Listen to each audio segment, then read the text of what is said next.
तो दोस्तों स्वागत है आपका हमारे YouTube चैनल में। देखिए, प्रांतीय राजवंशों का उदय चर्चा चल रही थी और प्रांतीय राजवंशों के उदय में हमने चर्चा की थी पिछले टॉपिक में अवध साम्राज्य की। और अवध के बाद जो है आज एक नए साम्राज्य की चर्चा करना है और वो है हैदराबाद की। ठीक है, तो चर्चा करने से पहले कुछ क्वेश्चन पूछ लेते हैं, फिर इसके बाद चर्चा करते हैं। तो बताइए, यदि आ जाए अवध राज का संस्थापक कौन था तो क्या बताएं?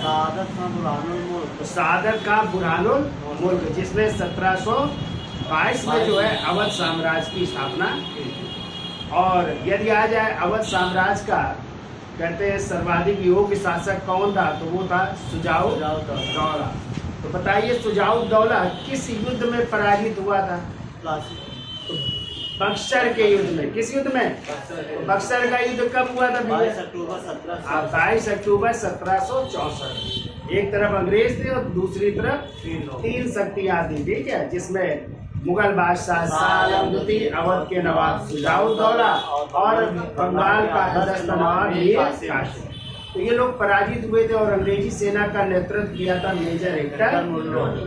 और फिर सुजाउद दौला से इलाहाबाद की द्वितीय संधि की थी लॉर्ड क्लाइव ने 16 अगस्त 1765, जिसमें उसे 50 लाख का हर्जाना बोला गया और न दे पाने की स्थिति में उसको 2 जिले देने पड़े थे, कड़ा और मारा। और ये 2 जिले कब वापस मिले उसको? कौन सी संधि हुई थी? बनारस की संधि। कब हुई थी? 1773 में। किससे हुई थी? वारेन हेस्टिंग्स से। तब जो है 50 लाख अदा करने के बदले उसको जो है कड़ा और मानीपुर के जिले मिले। यदि आ जाए कि अवध में अवध की राजधानी पहले फैजाबाद थी, बाद में लखनऊ को बनाई गई। किसने बनाया लखनऊ को? आशुतौला ने। और इसी ने लखनऊ में कौन सा बड़ा इमाम बाड़ा बनवाया था? ठीक है, मुहर्रम मनाने के लिए क्या बनवाया? बड़ा इमाम बाड़ा बनवाया था। ठीक है, यदि आ जाए अवध के अंतिम नवाब कौन थे? तो वाजिद अली शाह, जो किस नाम से कविताएं लिखते थे? अख्तर पिया के नाम से कविताएं लिखते थे। लेकिन लॉर्ड डलहौजी ने यहाँ पे कुप्रशासन का आरोप लगा करके अवध को जो है ब्रिटिश साम्राज्य में मिला। तो किसकी रिपोर्ट पर? हाँ, तो जेम्स आउटरम की सरकारी रिपोर्ट और बिशप हैबर की गैर सरकारी रिपोर्ट के आधार पर अवध को जो है ब्रिटिश साम्राज्य में मिला गया।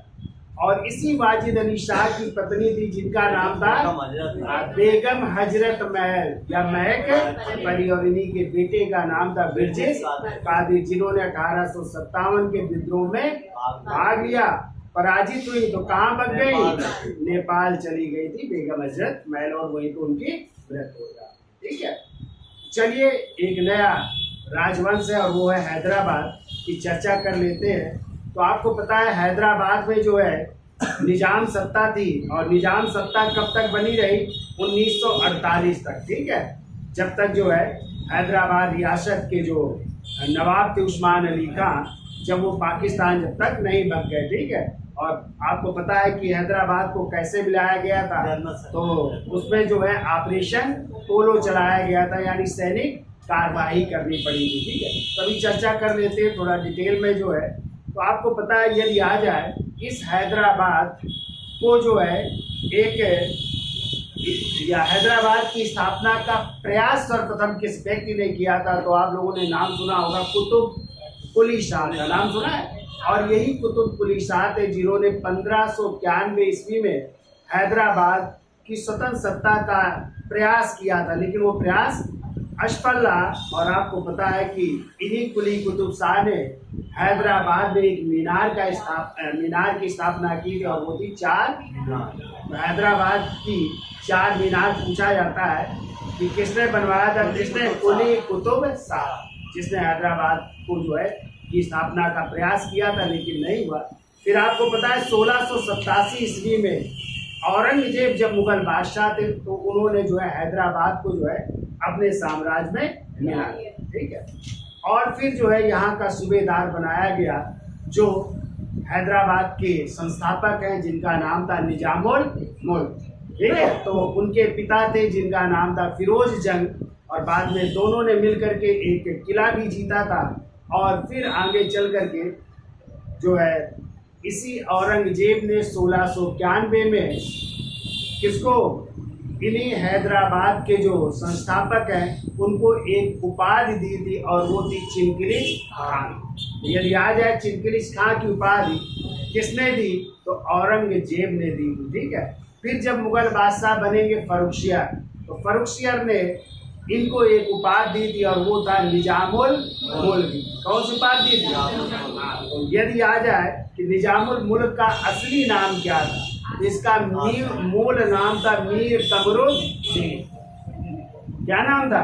मीर कमरुद्दीन नाम था। ठीक है। तो चलिए चर्चा करेंगे किसने जो है इनको आसफ जहां की उपाधि दी, कब इसको दक्षिण के 6 प्रांतों की सूबेदारी मिली, किसने इसे अपना वजीर बनाया और कब इसने जो है स्वतंत्र हैदराबाद की नींव रखी। ठीक है। तो उसकी सबकी चर्चा कर लेते हैं। और मराठों से ये किस युद्ध में पराजित हुआ, कौन सी इसको संधि करनी पड़ी और कब जो है निजामुल मुल्क की मृत्यु होगी, इसकी भी हम चर्चा कर लेते हैं।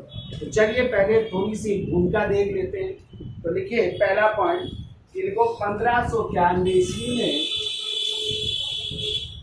1591 ईस्वी में कुली कुतुब शाह ने, कुली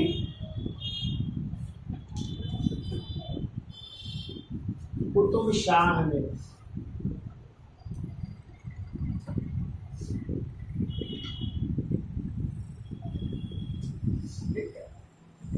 हैदराबाद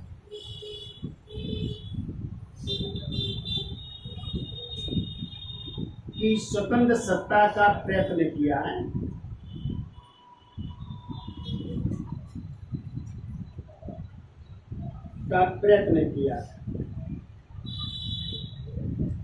और इसी ने भी हैदराबाद में कौन सी मीनार बनवाई? 4 मीनार का निर्माण करवाया था। ठीक है। और आप लोग आज भी देखते होंगे हैदराबाद की 4 मीनार। ठीक है। फिर देखिए 1687 ईस्वी औरंगजेब ने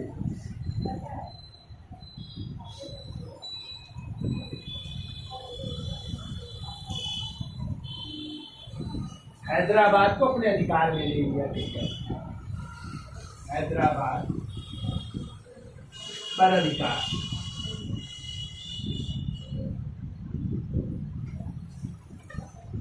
तो हैदराबाद पर अधिकार हो रहा है कब? 1687 में। ठीक है। अधिग्रहण कर लिया गया। ठीक है। ये देखिए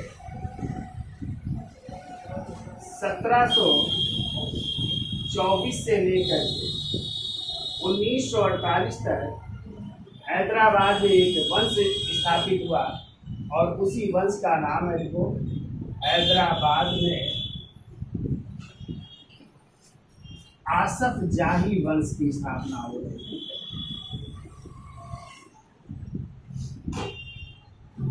आसफ जाही वंश या इसी को निजाम शाही वंश भी कहते हैं। ठीक है।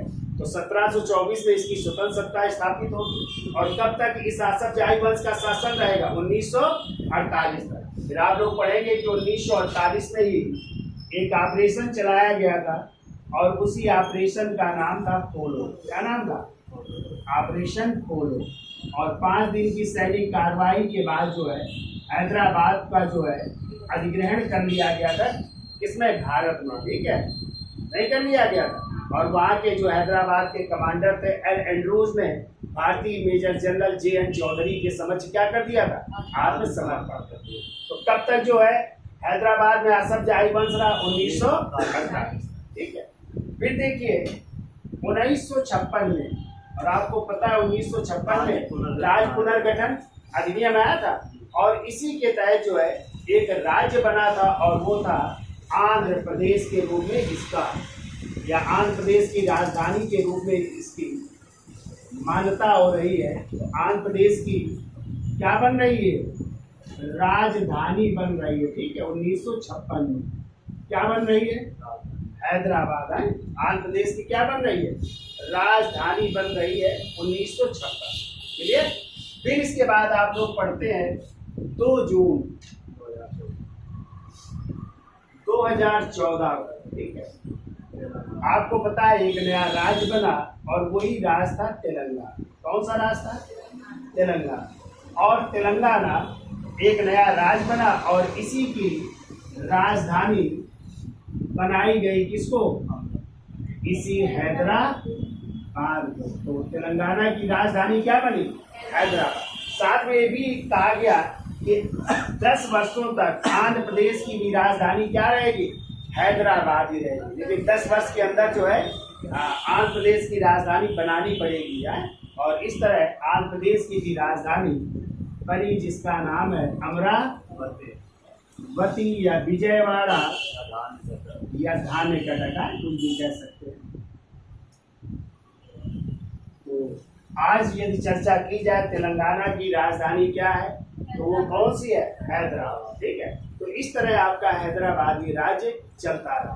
अब हम चर्चा कर लेते हैं हैदराबाद में जो आसफजाही वंश की स्थापना हो रही है वो कौन कर रहा है और इसका ख्वाब सर्वप्रथम किसने देखा? ठीक है, कभी आ जाए हैदराबाद की स्वतंत्र सत्ता का ख्वाब किसने देखा था? तो हमने आपको पढ़ाया ईरानी गुट के एक नेता थे जिनका नाम था जुल्फिकार खान, नहीं था? और यही जुल्फिकार खान की मदद से ही आपने पढ़ा था जहांगीर शाह गद्दी पर बैठा था। तो उसने सर्वप्रथम ख्वाब देखा था, लेकिन उस ख्वाब को पूरा किया तुरानी गुट का नेता जिसका नाम था निजामुल मुल्क चिलमिलिज, ठीक है, जिसने 1724 में स्वतंत्र हैदराबाद रियासत की स्थापना की। क्लियर? उसकी चर्चा कर लेते, इसका स्क्रीनशॉट ले लो फिर आगे चलते हैं। तो देखिए किसने सर्वप्रथम स्वप्न देखा? तो लिखो ईरानी गुट के नेता, ईरानी गुट के नेता जुल्फिकार खान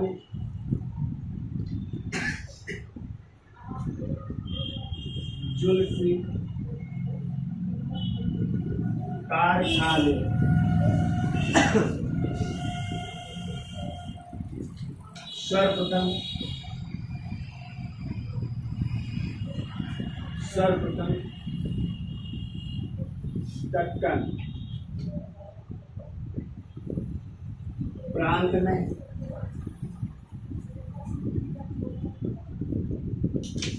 दक्कन प्रांत में स्वतंत्र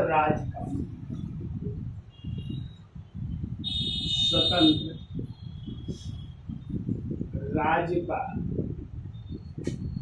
स्वप्न देखा।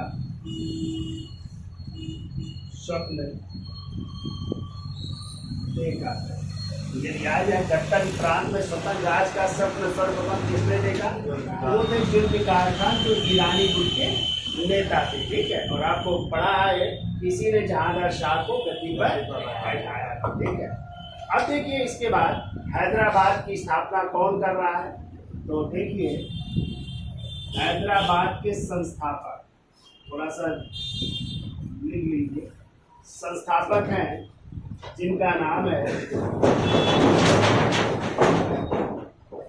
चिलमिलिज खान।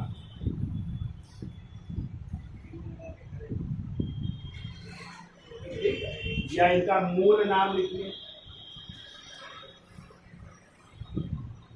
इनका मूल नाम है मीर कमरुद्दीन, मीर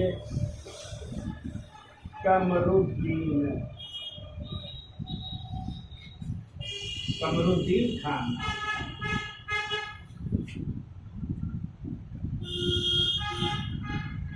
स्थापना कब कर रहे हैं? तो 1724 ईस्वी। ठीक है, इसका जन्म यदि पूछा जाए मीर कमरुद्दीन का जन्म कब हुआ था? तो जन्म की डेट है 1671 ईस्वी, 1671 ईस्वी। और जन्म में स्थान के बारे में काफी जो है इतिहासकारों में मतभेद है। कोई कहते आगरा में जन्म हुआ था, कोई कहते नहीं दक्कन में ही जन्म हुआ था, तो कोई स्पष्ट नहीं है। ठीक है, बाकी जन्म कब हुआ था? 1671 ईस्वी। इनके पिता का नाम था फिरोज जंग। क्या नाम था? तो लिखो पूरा नाम था गाजी उद्दीन सिद्दीकी, गाजी उद्दीन सिद्दीकी फिरोज जंग, फिरोज जंग फर्स्ट कह सकते हैं, क्योंकि अभी इसकी भी उपाधि होगी फिरोज जंग की, किसकी? चिनकिलिश खां की, ठीक है।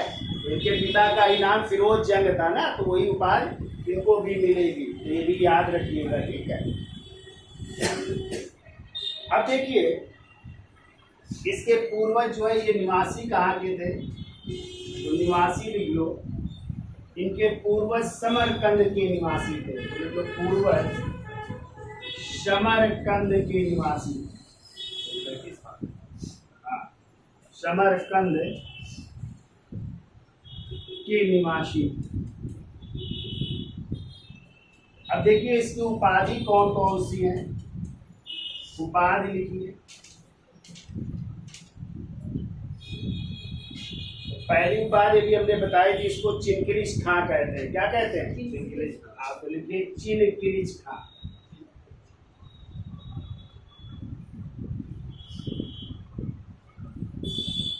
चिनकिलिश खां की उपाधि कब दी गई इसको, तो 1691 ईस्वी में किसके द्वारा दी गई? औरंगजेब द्वारा दी गई है, औरंगजेब द्वारा दी जा रही, ठीक है। तो कहते हैं इसने और इनके पिता जो फिरोज जंग थे, इन्होंने एक अदोनी का किला जीत लिया था, ठीक है। अदोनी का किला 1688 में जो है, और इसी कारण भी औरंगजेब प्रसन्न होता है और इनको जो है यानी कमरुद्दीन को कौन सी उपाधि दी जाती है? चिनकिलिश खां की। कब? 1691। फिर देखिए जब फर्रुखियर शासक बने तो उन्होंने इसको उपाधि दी कौन सी? निजाम उल मुल्क की, निजाम उल मुल्क की उपाधि दी जा रही है। कब दी जा रही है? तो 1713 ईस्वी में है, 1713 ईस्वी में। किसके द्वारा दी जा रही है? फर्रुखियर के द्वारा। फर्रुखियर इसे कौन सी उपाधि दे रहा है? निजाम उल मुल्क की उपाधि दे रहा है, ठीक है, 1713। फिर देखिए तीसरी उपाधि नीचे दिख रही है, नहीं इधर लिख दे, चलो इधर लिख देते हैं।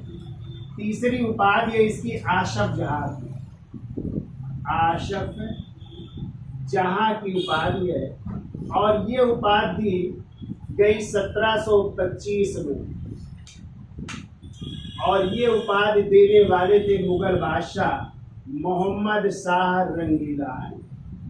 मोहम्मद शाह रंगीला इसको उपाधि देंगे। क्यों देंगे इसके भी हम चर्चा करेंगे डिटेल में, अभी तो अभी उपाधि आप लोग लिख लीजिए। तो मोहम्मद शाह रंगीला द्वारा जो है इसको 1725 में आसफ जहां की उपाधि दी गई, और इसका वंश कहलाया आसफ जहां, क्योंकि कब ये स्थापना करेगा? 1724 में, ठीक है। और 25 में भी अपनी राजधानी भी ये बनाएगा, इसको हैदराबाद को राजधानी बनाएगा और वहां पे सत्ता स्थापित करेगा। इसलिए उस समय मुगल बादशाह थे मोहम्मद शाह रंगीला, और उन्होंने इसको कौन सी उपाधि? आसफ जहां, और इस कारण ये वंश कहलाया आसफ जाही वंश कहलाया। क्लियर हुआ यहाँ तक? क्यों भाई? अब चलिए डिटेल में चर्चा कर लेते हैं, तो इसका स्क्रीनशॉट ले लो, फिर आगे चर्चा करें। तो देखिए जब मुगल बादशाह फर्रुखियर को गद्दी पर बैठाने का कार्य किया था किसने? सैयद बंधुओं ने, और सैयद बंधुओं में थे अब्दुल्ला खां और हुसैन अली खां, ठीक है, जो किस गुट के नेता थे? हिंदुस्तानी गुट के नेता थे, ठीक है। तो फर्रुखियर ने जो है अब्दुल्ला खां को वजीर का पद दिया और हुसैन अली खां को क्या दिया? मीर बख्शी का पद दिया, ठीक है। जबकि इसी तुरानी गुट के नेता जिनका नाम था निजामुल मुल्क चिनकिलिश खां, तो इनको कौन सी उपाधि दे रहा है फर्रुखियर? एक तो निजामुल मुल्क की उपाधि दे रहा है, खान खाना की उपाधि दे रहा है, ठीक है, और दक्षिण के 6 प्रांतों की सूबेदारी भी प्रदान कर रहा है। किसको? निजामुल मुल्क को, यानी तुरानी गुट के इस नेता को भी जो है वो उपाधि भी दे रहा है और दक्षिण के 6 प्रांतों की सूबेदारी भी दे रहा है। कौन? फर्रुखियर, ठीक है। तो लिखिए अगला पॉइंट लिखिए, देखो फर्रुखियर और फर्रुखसियर का टाइम कितने से कितने तक है? 1713 से 1719 ईस्वी तक। ये भी टाइम याद रखना। तो देखो फर्रुखसियर ने निजामुल मुल्क या मीर कमरुद्दीन को, ऐसा कर लो, देखो मीर कमरुद्दीन को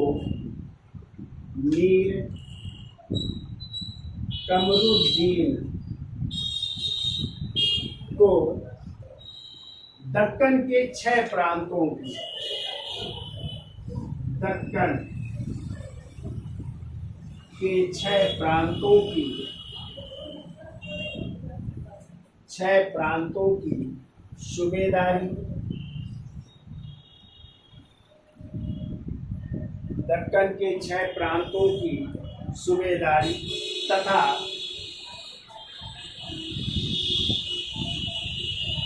खान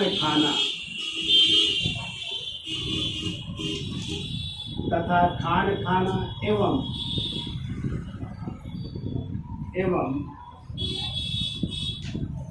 निजामुल मुल्क बहादुर फतेह जंग, निजामुल मुल्क बहादुर फतेह जंग,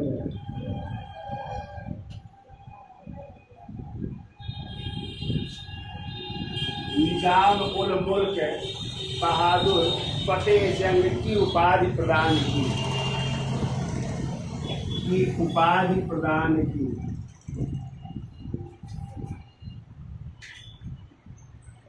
की जा रही। ठीक है, कहते हैं 7000 की मनसबदारी भी प्रदान की थी। किसने? फर्रुखसियर ने। ठीक है, देखिए देखो फर्रुखसियर के समय ही, अगला पॉइंट लिखिए, फर्रुखसियर के समय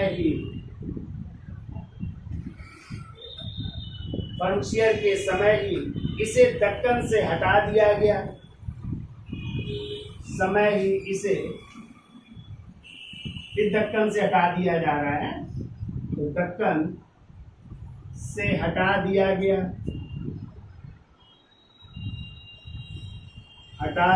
गया और बाद में इसको भी मालवा की सूबेदारी दी जा रही है। ठीक है, देखो, और बाद में मालवा की सूबेदारी प्रदान की गई। मालवा की सूबेदारी प्रदान की गई।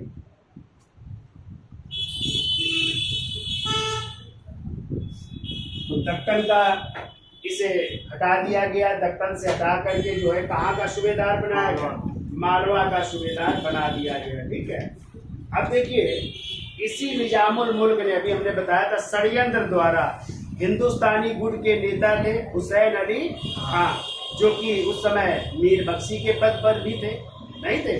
तो उनको जो है क्या कर दिया गया? हैदर बेग द्वारा छुरा घोंप करके हत्या करवा दी जाती। तो ये कार्य किसने किया था? इसी निजामुल मुल्क द्वारा करवाया गया था। ठीक है, तो लिखिए अगला पॉइंट, निजामुल मुल्क ने षड्यंत्र कर निजाम उल मुल्क, ये आजा किस गुट का था? तो लिख लेना, तुरानी गुट है। कौन सा गुट कहलाता है इसका? ये भी याद रखिएगा। तो देखो, निजामुल मुल्क ने षड्यंत्र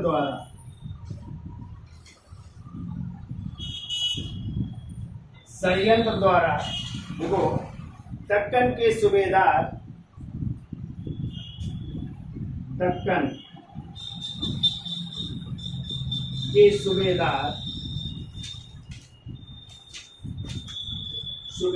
एवं सैयद बंधुओं में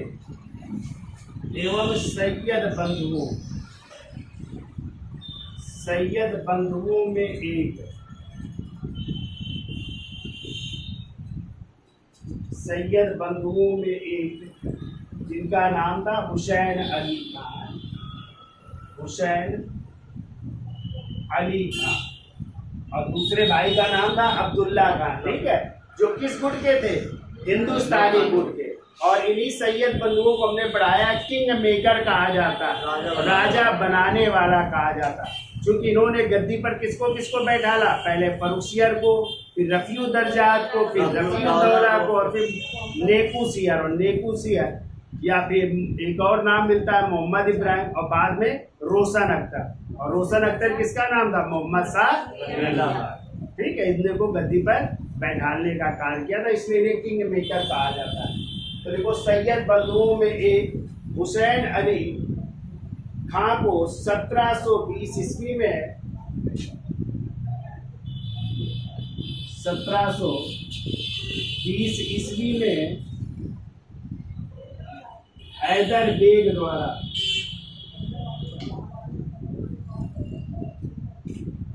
1720 ईस्वी में हैदर बेग द्वारा हत्या करवा दी, हत्या करवा दी। हमने आपको बताया है ना पीछे कि छुरा भोग करके हत्या कर दी गई ना। तो करबला में एक यजीद दूसरे हुसैन को मार देता है ना, या शहीद कर दिया करबला में, तो ही याद रखिएगा, ठीक है।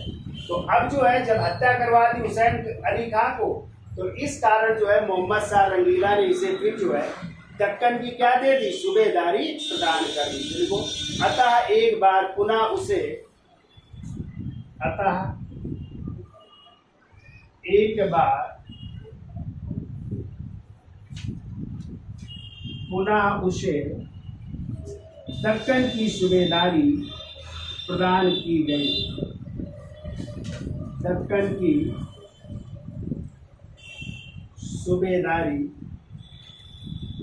प्रदान की गई। फिर इसको दक्कन का सूबेदार बना दिया जाता है, तो दक्कन की सूबेदारी प्रदान कर दी जाती है, ठीक है। अब देखो, अब जो है हमने बताया था दूसरे भाई कौन थे इनके? अब्दुल्ला खां, और अब्दुल्ला खां को भी जो है पकड़ लिया गया था। 1722 ईस्वी में उसको जहर दे करके आत्महत्या करने के लिए क्या किया गया था? विवश। और अब्दुल्ला खां किस पद पर था? वजीर हुआ करता था, ठीक है। अब वजीर का पद भी खाली हो रहा है, तो 1722 में मोहम्मद शाह रंगीला इन्हीं चिनक्रिश खां को या निजामुल मुल्क को कौन सा पद दे रहे हैं? वजीर का पद। कौन सा? तो लिखिए अगला पॉइंट। 1722 ईस्वी में मोहम्मद शाह रंगीला ने, 1722 ईस्वी में मोहम्मद शाह रंगीला ने, और मोहम्मद शाह रंगीला का असली नाम क्या था? रोशन अख्तर। क्या नाम था? तो देखो, मोहम्मद शाह रंगीला ने इसे अपना वजीर नियुक्त किया। मोहम्मद शाह रंगीला ने निजामुल मुल्क को, निजाम उल मुल्क को अपना वजीर नियुक्त किया। देखो, वजीर भी बन रहा है ये मुगल बादशाह का, वजीर नियुक्त किया। लेकिन कहते हैं दरबार के षड्यंत्र इतने हो रहे थे, उन षड्यंत्रों से ये नाराज हो जाता है, और फिर ये दक्कन भारत है या दक्कन चला जाता है, ठीक है। और जब दक्कन चला गया तो उस समय वहां के जो सूबेदार थे मुबारिज खां, कौन थे? और इसी मुबारिज खां को वो पराजित करेगा किस युद्ध में? सूकर खेड़ा के युद्ध में 1724 के। और पराजित करने के बाद एक स्वतंत्र राज्य की स्थापना करेगा, और वही होगा हैदराबाद। और इस तरह स्वतंत्र राज्य हैदराबाद का संस्थापक कौन होगा? यही निजामुल मुल्क चिनक्रिश खां, ठीक है। इसका स्क्रीनशॉट ले लो, फिर आगे चलते हैं। तो क्या लिखा? 1722 में मोहम्मद शाह रंगीला ने निजामुल मुल्क को अपना क्या बनाया? वजीर नियुक्त कर रहा है, ठीक है। देखो, आगे लिख लीजिए। परंतु वह 1723 ईस्वी में, परंतु वह 1723 ईस्वी में दरबार के षड्यंत्र से नाराज होकर, दरबार के षड्यंत्र से नाराज होकर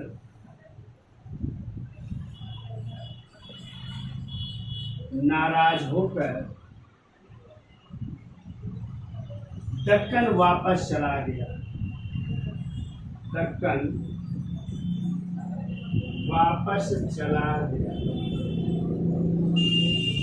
तो दक्कन फिर वापस चला जा रहा है, ठीक है।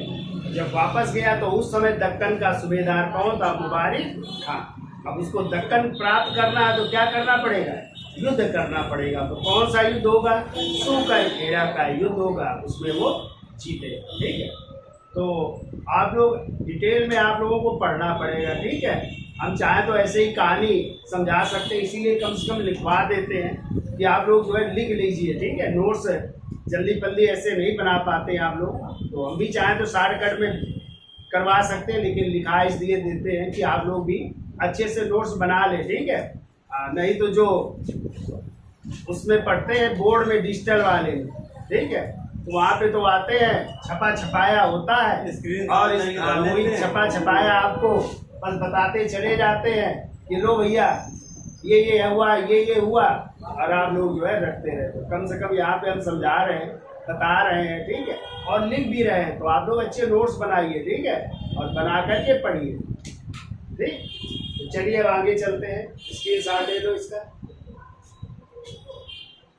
तो देखिए युद्ध कब हो रहा है, तो देखिए 11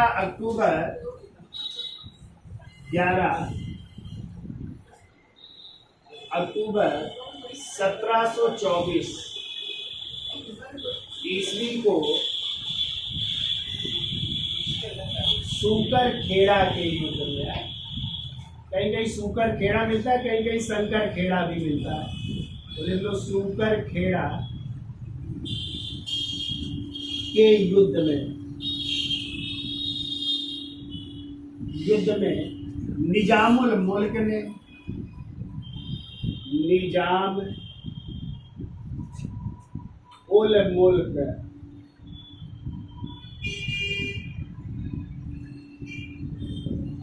निजामुल मुल्क ने किसकी सहायता से? मराठों की सहायता से। और उस समय मराठा पेशवा कौन है? बाजी राव प्रथम, जो किसके बेटे हैं? बालाजी विश्वनाथ के बेटे, जो 1720 में पेशवा बनते हैं और 40 तक रहते हैं, ठीक है। तो उनकी मदद से मराठा पेशवा किसकी? बाजी राव प्रथम की मदद से दक्कन के सूबेदार कौन है? मुबारिक खां को पराजित कर रहे हैं, ठीक है। तो लिखो निजामुल मुल्क ने मराठा पेशवा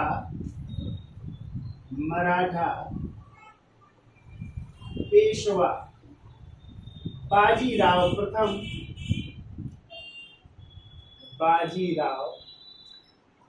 प्रथम की सहायता से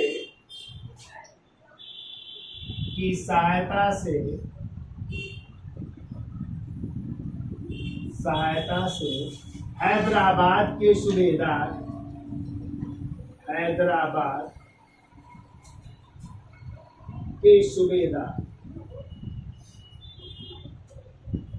और हैदराबाद के सूबेदार है मुबारिक खान। तो हैदराबाद के सूबेदार मुबारिक खान, हैदराबाद के सूबेदार मुबारिक खान को परास्त कर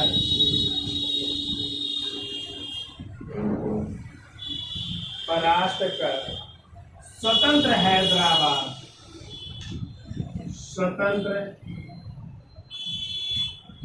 हैदराबाद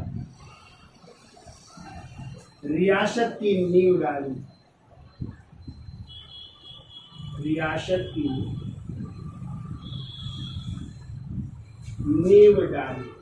तो इस तरह 1724 में स्वतंत्र हैदराबाद की स्थापना कौन कर रहे हैं? निजामुल मुल्क चिंगिरिज खां कर रहे हैं, ठीक है। अब लिखिए अगला पॉइंट, देखो अंत में सम्राट मोहम्मद सारंगीला ने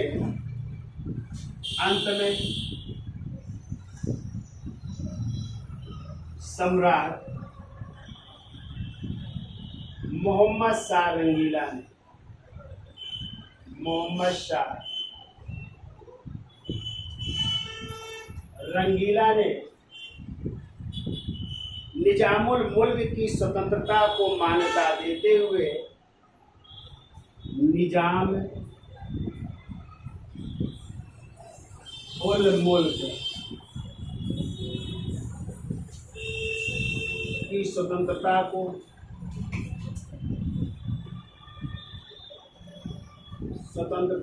मान्यता देते हुए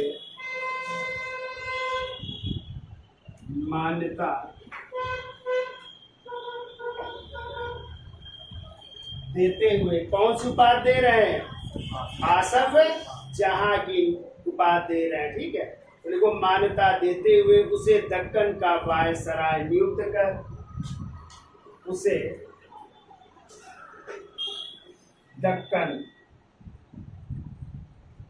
का वायसराय नियुक्त कर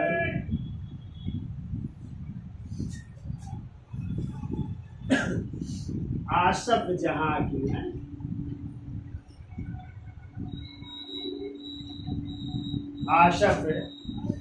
की उपाधि प्रदान की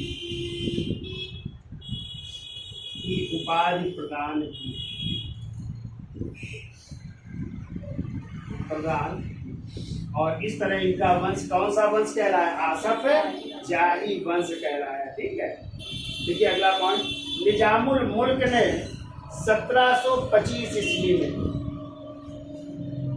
निजामुल मुल्क ने 1725 ईस्वी में हैदराबाद को अपनी राजधानी बनाया। हैदराबाद को अपनी राजधानी बनाया।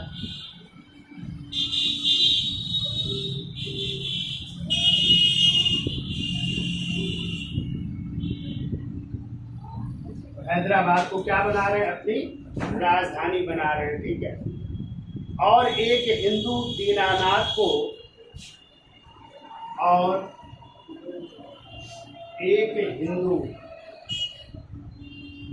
और उनका नाम था दीनानाथ,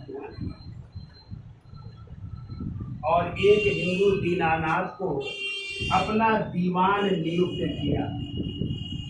अपना दीवान बना रहे हैं, दीवान नियुक्त किया। यदि आ जाए किसे अपना दीवान नियुक्त किया तो क्या बताएंगे आप लोग? दीनानाथ को अपना दीवान बना रहे हैं। ठीक है, अब देखिए क्या हुआ कि 1728 ईस्वी में जो मराठा पेशवा है बाजीराव प्रथम, उन्होंने इसको जो है एक युद्ध में पराजित किया, और वो युद्ध कहलाया पालखेड़ा का युद्ध। कौन सा युद्ध? पालखेड़ा के युद्ध में पराजित किया, और निजामुल मुल्क से एक संधि की मार्च 1728 में, और वही संधि कहलाई मुंशी शिवगांव की संधि। कौन सी संधि? मुंशी शिवगांव की संधि की। और इसी संधि द्वारा जो उस समय मराठा छत्रपति थे साहू जी, कौन थे?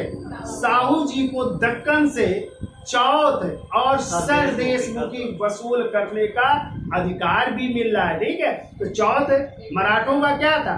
टैक्स था, जो 1/4 लिया जाता था, और सरदेशमुखी 1/10 लिया जाता था। वो भी जो है दिलवाया किसने?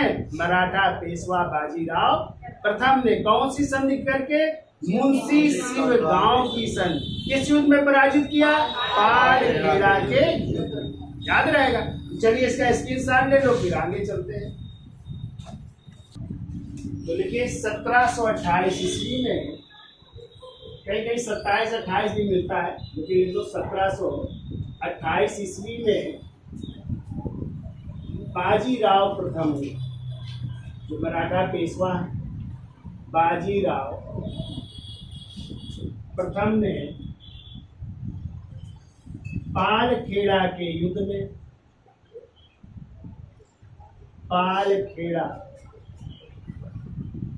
के युद्ध में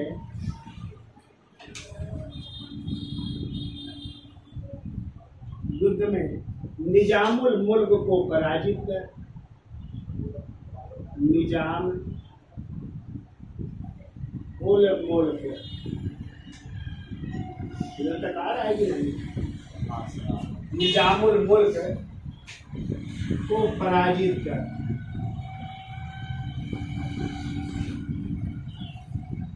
निजामुल मुल्क को पराजित कर। देखो 6 मार्च 1728 को, 6 मार्च 1728 ईस्वी को मुंशी शिव गांव की संधि, मुंशी शिव गांव की संधि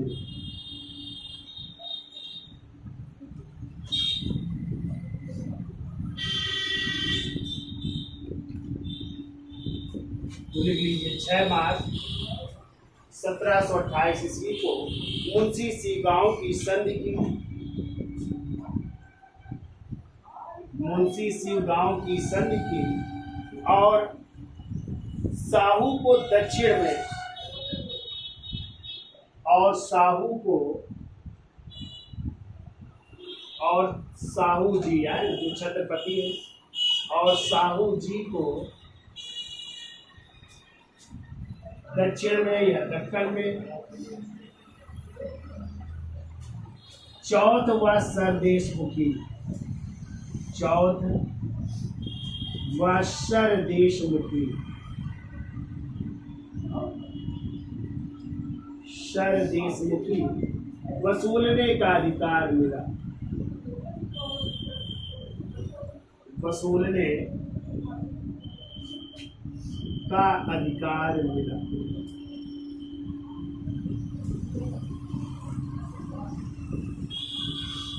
तो दक्षिण में जो है मराठों को क्या चौथ व सरदेशमुखी वसूलने का भी अधिकार मिल रहा है। ठीक है, अब लिखिए 21 मई 1748 को, 21 मई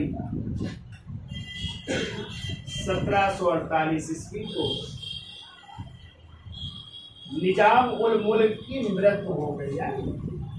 निजाम उल मुल्क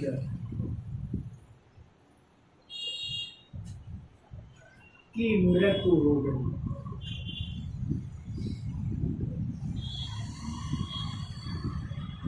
तो निजामुल मुल्क की कब मृत्यु हो रही? 1748 ईस्वी। और जब इनकी मृत्यु हो गई तो कहते हैं हैदराबाद की गद्दी के लिए संघर्ष हुआ। तो इनके बेटे जिनका नाम था नासिर जंग और इनके भतीजे थे जिनका नाम था मुजफ्फर जंग, तो दोनों के बीच संघर्ष हुआ और इसी संघर्ष का फायदा उठाया दो शक्तियों ने, एक अंग्रेजों ने और दूसरे फ्रांसीसियों ने। और इस समय फ्रांसीसी गवर्नर कौन है? डुप्ले। ठीक है, तो कहते हैं डुप्ले ने साथ दिया किसका? इनके भतीजे मुजफ्फर जंग का, और जबकि अंग्रेजों ने साथ दिया इनके बेटे नासिर जंग का साथ दिया। तो ये युद्ध जो है कहलाए कर्नाटक के युद्ध। तो जब हम आपको फ्रांसीसी पढ़ाएंगे तो वहां पे इनकी चर्चा करेंगे, क्योंकि कर्नाटक में भी उसी समय उत्तराधिकार का संघर्ष हो रहा है। तो जो कर्नाटक के नवाब थे अनवरुद्दीन, उनकी मृत्यु हो गई तो उनके दामाद और उनके बेटे के बीच गद्दी के लिए संघर्ष होगा। तो उनके दामाद थे चांदा साहब, नाम सुना होगा आपने। हाँ, तो वो युद्ध होगा। तो वो कहलाता है युद्ध। कर्नाटक के 3 युद्ध हुए, कर्नाटक का पहला, द्वितीय और तृतीय। तो ये युद्ध जो है कर्नाटक की गद्दी और दूसरी तरफ हैदराबाद की गद्दी के लिए संघर्ष हो रहा है। ठीक है, तो ये युद्ध इनके बीच ना होकर के कहलाता है अंग्रेजों और फ्रांसीसियों के बीच। कभी आ जाए कि कर्नाटक का युद्ध किसके किसके बीच हुआ, तो आप लोग क्या बताएंगे? अंग्रेजों व फ्रांसीसियों के बीच। तो जब हम फ्रांसीसी पढ़ाएंगे तो वहाँ पे इन तीनों कर्नाटक युद्धों की चर्चा करेंगे। ठीक है, बाकी कर्नाटक राज्य का संस्थापक सादुल्ला खां थे और इन्होंने अपनी राजधानी अर्काड को बनाई थी। अभी एक लाइन में हम आपको लिखा भी देंगे। तो चलिए अगला पॉइंट देख लेते हैं। तो देखिए,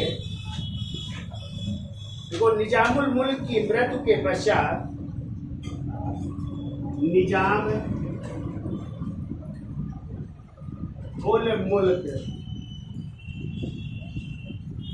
की मृत्यु के पश्चात थोड़ा सा लिख लीजिए जानकारी के लिए। तो निजामुल मुल्क की मृत्यु के पश्चात इनके पुत्र नासिर जंग, पुत्र नासिर जंग एवं भतीजे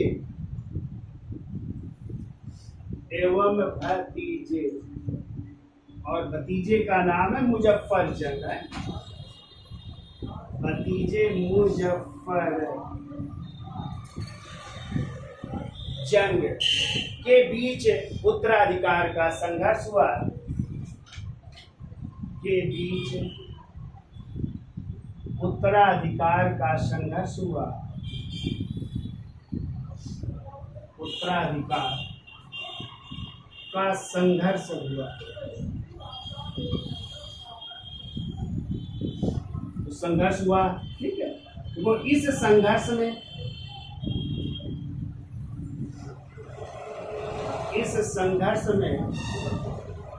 नासिर जंग का साथ अंग्रेजों ने, नासिर जंग का साथ अंग्रेजों ने और मुजफ्फर जंग का साथ मुजफ्फर जंग का साथ फ्रांसीसियों ने दिया है, फ्रांसीसियों ने दिया। इस समय टुकले फ्रांसीसी गवर्नर है, तो उसने जो है साथ दिया था। फिर आपको पता है क्वेश्चन आता है कि लॉर्ड वेले जली की सहायक संधि स्वीकार करने वाला पहला राज्य कौन था? तो आप लोग क्या बताएंगे? हैदराबाद। और हैदराबाद के जो निजाम अली थे उस समय शासक, उन्होंने 1798 में लॉर्ड वेले जली की क्या स्वीकार की थी? सहायक संधि के तहत एक सेना रखना स्वीकार कर लिया था। ठीक है, तो लिख लीजिए अंतिम पॉइंट, ये भी लिख लीजिए। देखिए सितंबर 1798 ईस्वी में, सितंबर 1798 ईस्वी में निजाम अली ने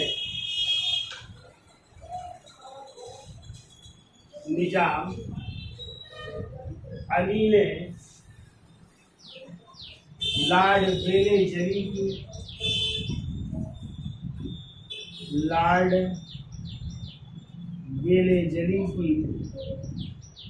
सहायक संधि स्वीकार की। लॉर्ड वेले जली की सहायक संधि स्वीकार किया। और केवल राजा सहायक संधि स्वीकार करने वाला पहला राज्य, तो आंसर होगा अवध। क्या होगा? अवध। और जब आ जाए लॉर्ड वेले जली की सहायक संधि स्वीकार करने, तो हैदराबाद हुआ। दोनों क्वेश्चन पूछे गए टीजीटी में, ठीक है, टीजीटी पीजीटी में पूछे गए, तो याद रखिएगा। केवल राजा सहायक संधि स्वीकार करने वाला पहला राज्य अवध हो जाएगा। लॉर्ड वेले जली की सहायक संधि स्वीकार करने वाला राज्य हैदराबाद। और हैदराबाद में ही आसफ जाही वंश कब तक रहा सत्ता में? 1948 तक। और फिर 1948 में जब ये किसमें शामिल होना चाहते थे? पाकिस्तान में। तो सैनिक कार्रवाई करनी पड़ी, और उस सैनिक कार्रवाई का नाम रखा गया था ऑपरेशन पोलो। और इसी पोलो द्वारा 5 दिन की सैनिक कार्रवाई के बाद 18 सितंबर 1948 को जो है हैदराबाद को ब्रिटिश साम्राज्य में क्या कर लिया? हैदराबाद को भारतीय साम्राज्य में विलय कर दिया। ठीक है, तो ये कहानी है हैदराबाद, याद रहेगी। ठीक है, तो वीडियो को लाइक शेयर और सब्सक्राइब भी करिए और देखते भी रहिए। जय हिंद।